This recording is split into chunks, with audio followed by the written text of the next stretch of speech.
İyidir, tamam. Biraz sonra yemek.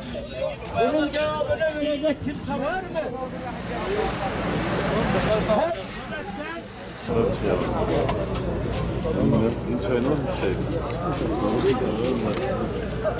Altı günden beridir buradayız. Adıyaman deprem mağdurları için elimizden geldiğince katkıda bulunmak istiyoruz.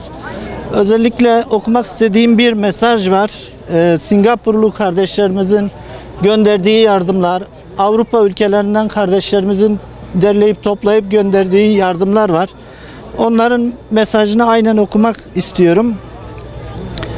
Esselamu Aleyküm ve Rahmetullahi ve Berekatuh. This donation is from Singaporean brother and sisters for Turkey victims who got affected from earthquake. May Allah protect Turkey and rest all Islam countries, all the world from earthquakes and disaster. Amin. Bir mesajları daha var benzer içerikte. Onu da okumak istiyorum. Esselamu Aleyküm ve Rahmetullahi ve Berekat demiş kardeşlerimiz.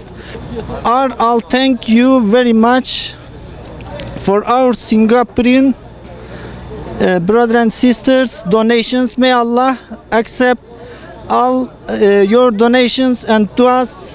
Amin. Onlar adına yine birkaç cümle eklemek istiyorum. Nelere ihtiyacımız var diye seslendirmemi istediler. The victims of earthquake in the Adıyaman, Malatya, Maraş and the other countries need cleaning materials and foods and everything. May God protect all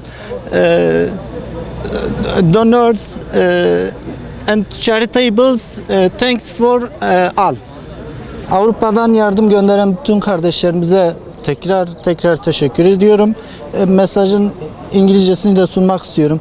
The Foundation of İHO Ebrar, Umut Kervanı, Yetimler Vakfı and Avrupa Yetimeli were here from the first hours of earthquake of Adıyaman and the other areas of earthquake, and they will stay here until Ramazan celebration.